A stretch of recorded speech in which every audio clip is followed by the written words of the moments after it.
From Eyewitness News, this is Newsmakers.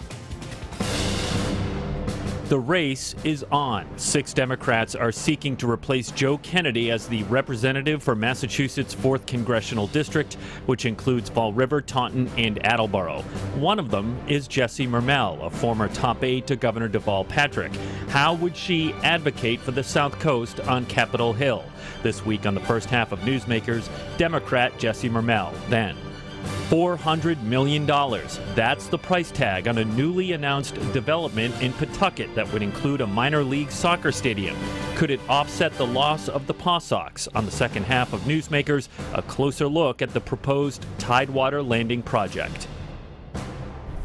Welcome to Newsmakers. I'm Tim White. Joining me on the program, as always, Eyewitness News reporter Ted Nesi. Jessie Mermel, Democratic candidate for Congress for Massachusetts. Welcome to the program. It's good to have you. Thank you for having me. So, first question, very basic. Why do you want to represent Massachusetts in the U.S. House? So I'm running for Congress because the people and places that we love and the progress that we need are under attack. And I think that the people of the 4th Congressional District deserve a congresswoman who won't just fight back against the hate and the backwards thinking that's coming out of Washington, but will also fight for a future that we all deserve. And I've built a 20-year career doing just that, leading on reproductive health at Planned Parenthood, leading on the local level, particularly around climate change as a member of the Select Board in Brookline, serving, as you mentioned, with Governor Patrick as communications director, and for the past 5 years leading the progressive business community in Massachusetts, doing the work that we know is good for people, good for workers, the environment, and equity, but also good for business and good for the economy. And I want to bring that experience to the 4th Congressional District in Washington. So when you talk about the future,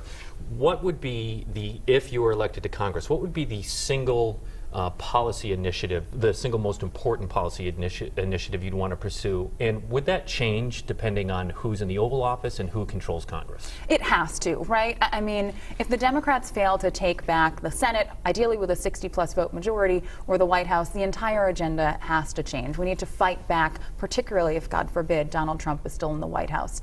But I'm going to Washington with a lens of how do we tackle economic inequality and social mobility. And to me, there are 2 big ways that I want to do that. I know you asked for one, but I'm going to ask for your indulgence.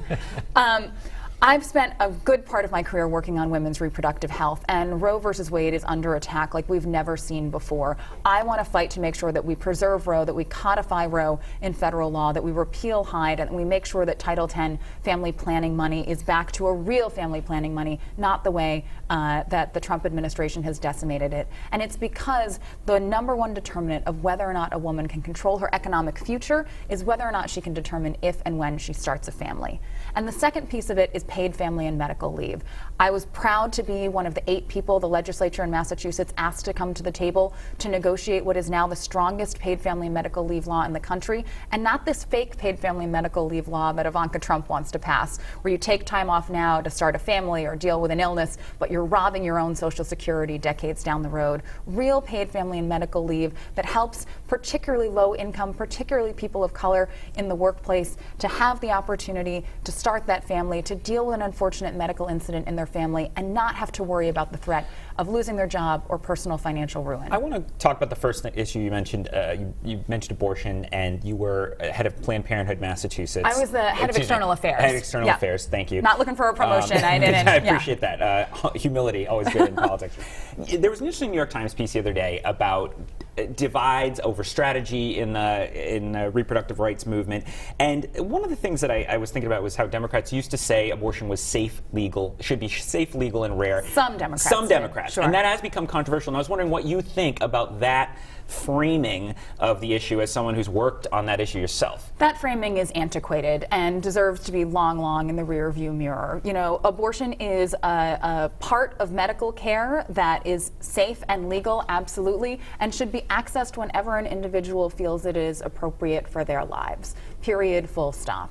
I think that the stigma that we have long seen around abortion does a great disservice to women and their families and anyone who needs to access reproductive care. And by the way, it's part of what's created an environment of danger for people who are working in this space and seeking to access care. The 25th anniversary of the clinic shootings in Brookline is coming up in a few weeks. And if you think about the way that rhetoric, dangerous, inflammatory rhetoric contributed to that act of violence, and the rhetoric that is boiling up around the country, not just around issues of reproductive health care, but on all sorts of issues, it really makes me fear for what is possible. Dr. Tiller was murdered in Kansas just over a decade ago. And so language like that some Democrats used to use long ago, I think needs to stay way back there. There are still some pro-life Democrats on both sides of the border down in this part of southern New England. Do you think there's room in the party for Democrats who look at that issue very differently from you? Listen, I fully respect any person's individual opinion on this issue or any others, but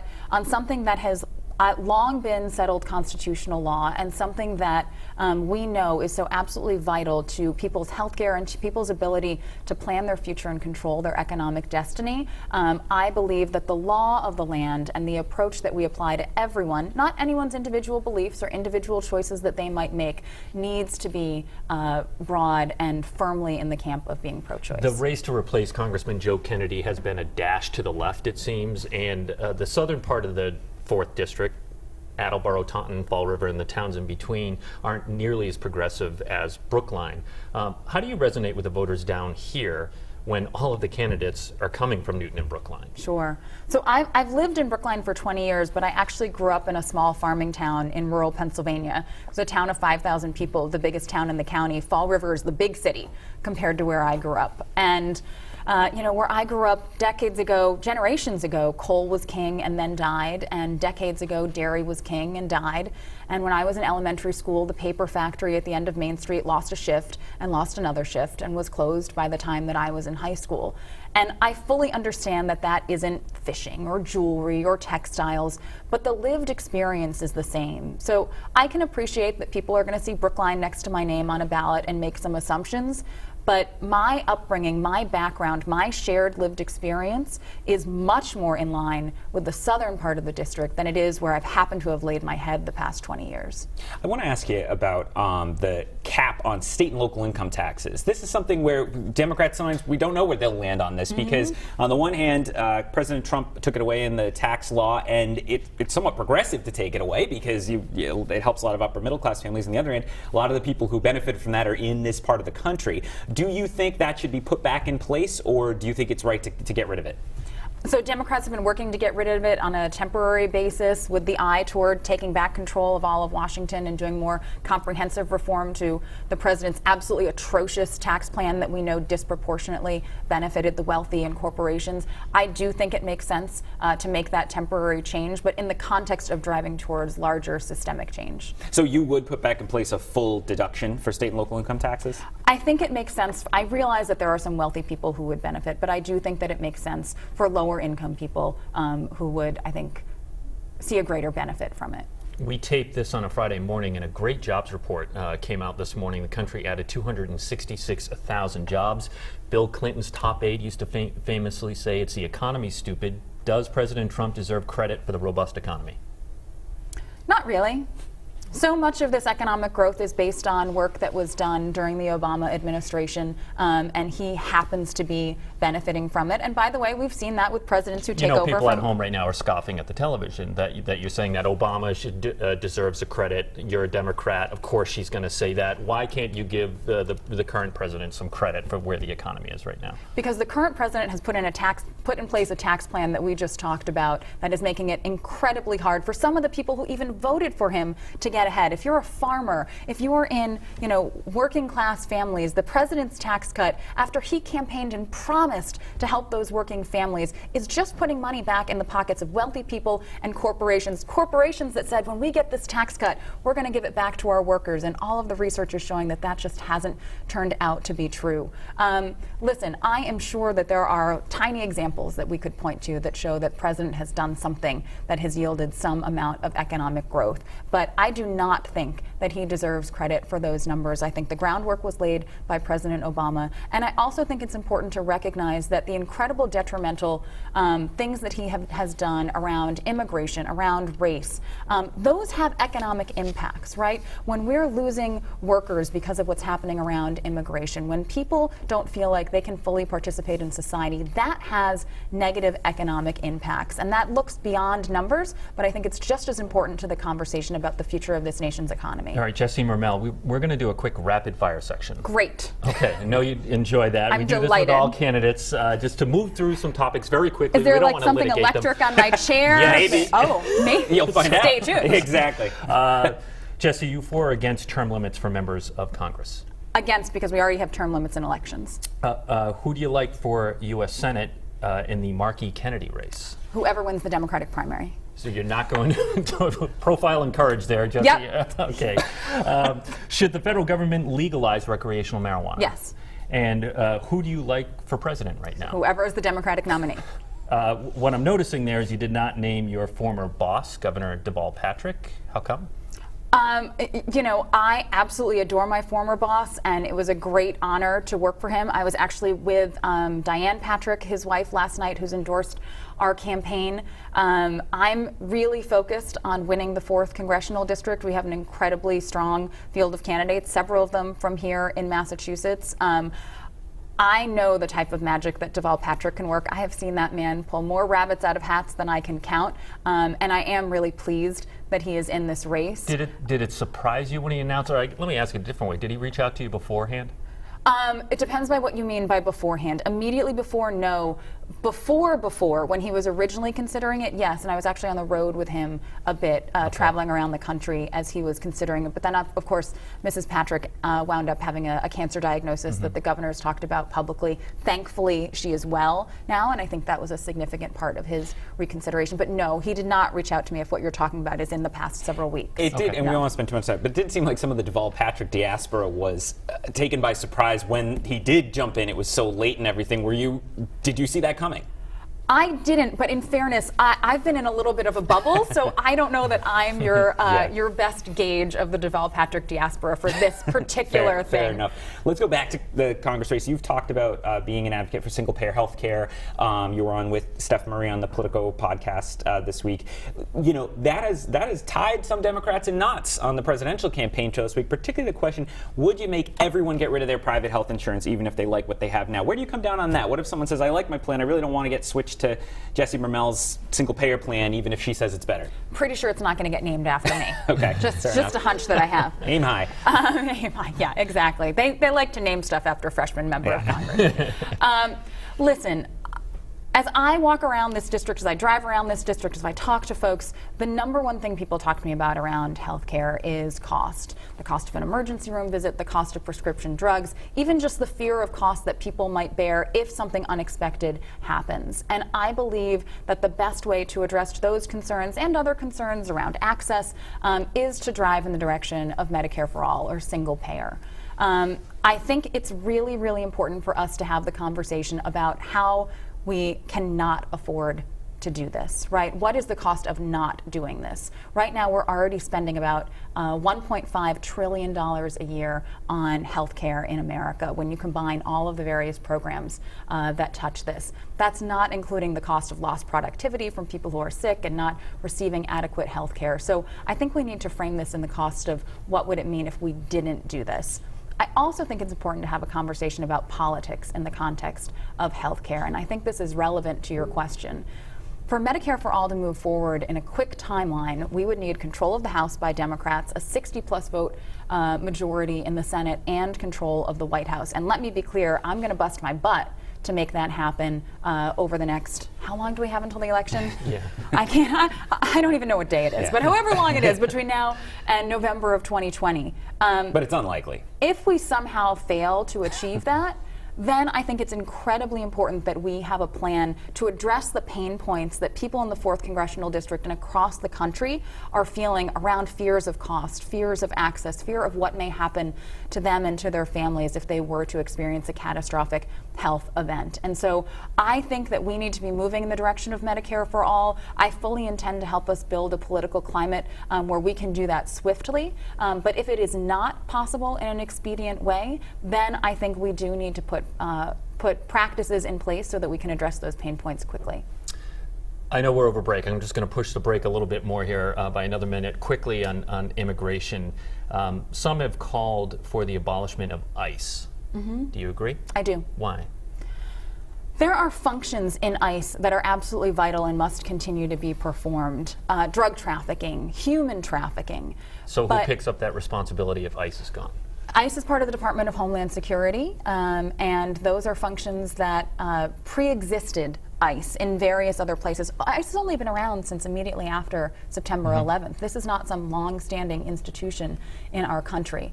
But what ICE has done around truly un-American and inhumane actions on our southern border, particularly with children and families, and the culture that seems to have permeated that institution, it has to go. I don't think it has earned the trust of the American people. I don't think it has earned the trust of people who center justice in their thinking. There are core functions, like I said, that must be absorbed either by DHS or other organizations that might make sense, but ICE as an entity no longer should have any place in our government. Jessie Mermel, Democratic candidate for the 4th Congressional District in Massachusetts. Really good having you on the program. Thank you for having me. I appreciate it. When we come back, a $400 million redevelopment project proposed for Pawtucket. And no, it's not the Paw Sox. Stay with us. You're watching Newsmakers.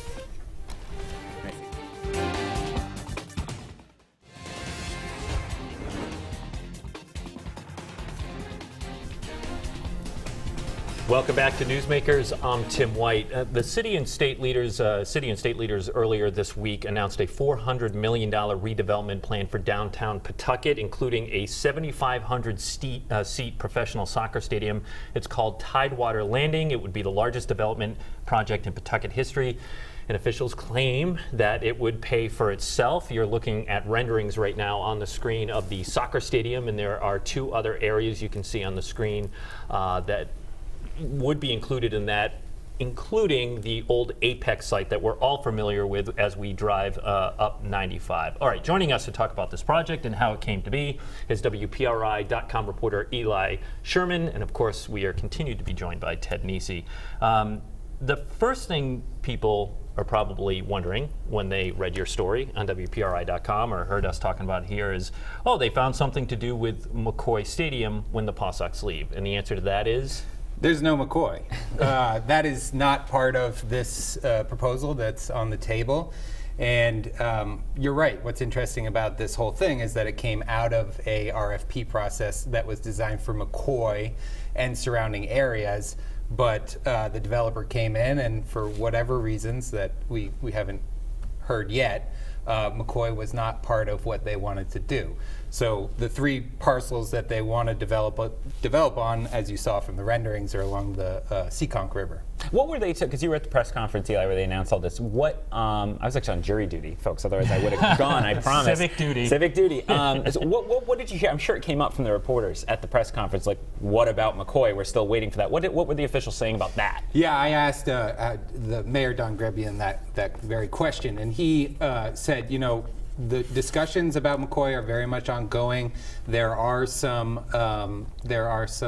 other proposals out there floating around that came in through the RFP process, including baseball. So, and I asked him again yesterday during a taping of show on public radio, and he actually didn't rule that off the table at all. So who knows, maybe in addition to soccer, which is sort of the central focus of this new development, maybe another team sports mecca. Yeah, real Kentucky. So $400 million for this proposal. People are going to want to know, all right, how is it being paid for? What's the sort of nutshell description of where the money is coming from, and what's the skin in the game for taxpayers? Yeah, so the big project is going to cost $400 million, and what the ask is that the developer will come in with about $310 million of that, and then the additional amount of money will be asked from taxpayers to float bonds. They'll sell bonds to bondholders who will then cover the additional $90 million for the project.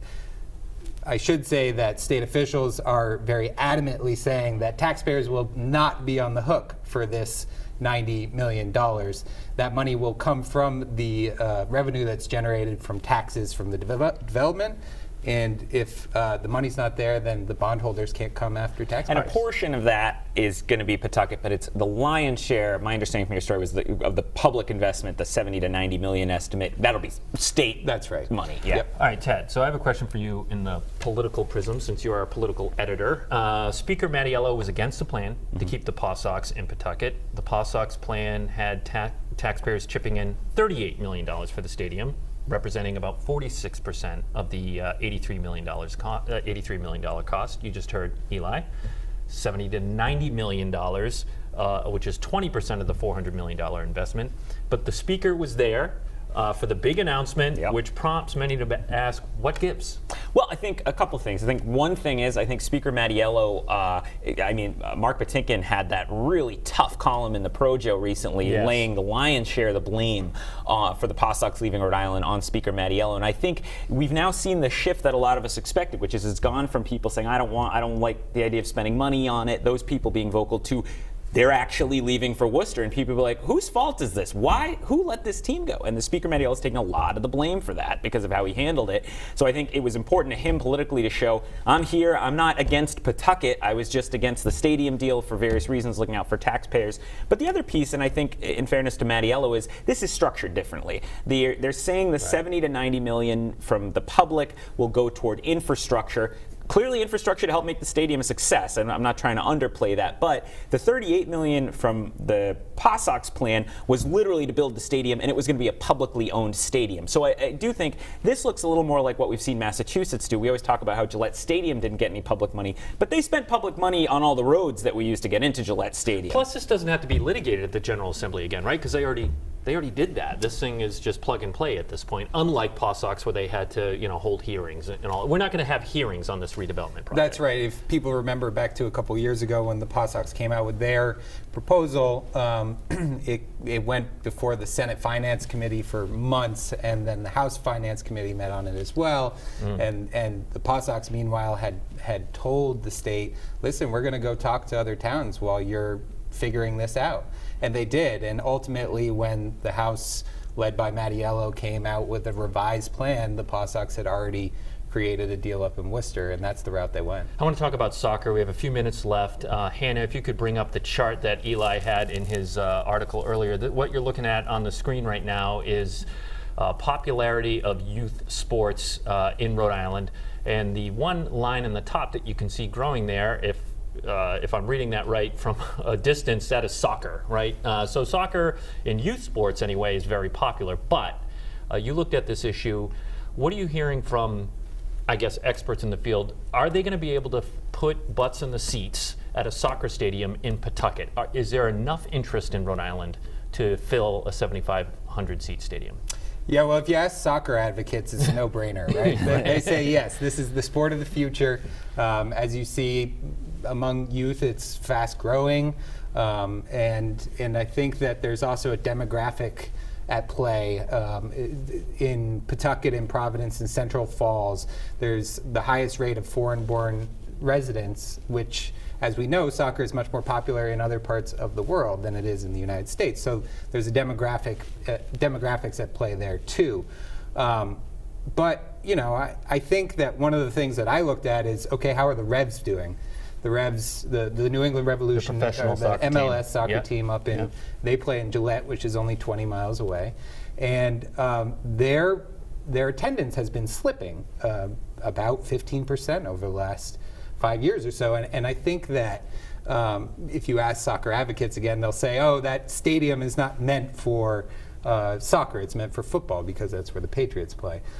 But, we can only look to what we know in the region, and that's sort of our understanding, so we'll see. The other question I have right now on all this, we have all covered splashy news conferences before with big numbers put forward, beautiful renderings, but it's a lot cheaper to do a rendering than the actual project. And so, we now need to see what is, I think, 120 days they have to put the actual pen to paper on the terms of this deal. Fortuitous Partners, the company behind it, needs to find investors to put up that that money. They need to get to 310. You know, we've seen before numbers can come down, et cetera. Len Ladaro at URI is already beating that drum. So I think, you know, it's also important to be clear about what's, you know, there is not yet an agreement on paper to build that $400 million complex. There is an agreement to go forward with the effort to figure out if they can build that $400 million So, project. well, you've covered this stuff before, Ted. Economic development projects don't always have a great history in Rhode Island. What kind of headwind do you see this project facing potentially? Well, I think that, you know, they have already leaped a big hurdle, as we were talking about, because it doesn't need new General Assembly approval, because they've already created a program to put new tax revenue toward a project if they can say it was generated by the project. But I think people are understandably skeptical down here about big projects, and they're going to want to kick the tires. I think they're going to face a lot of scrutiny from the press and from citizens about, you know, how is it structured, what risk is there on the other end. But I did just do that big story in the Providence Place Mall, and it is important to point out that did cover the bonds. You know, that project, they sold it a certain way, and it worked. You know, it doesn't mean every project will, but not every economic development project in Rhode Island goes sideways. It depends if you put it together well. In 20 seconds left, Apex is no sure thing either, right? I think that may be the biggest thing that changes what this looks like going forward, because as people know, the Apex Center is privately owned. In order to get that for this project, the developers, or the city and state, have to buy it, and they have not put out eminent domain as a way to get that done. Eli Sherman, Ted Nesi, if you want to read more on that project, it's on WPRI.com. I'm Tim White. We'll see you next week.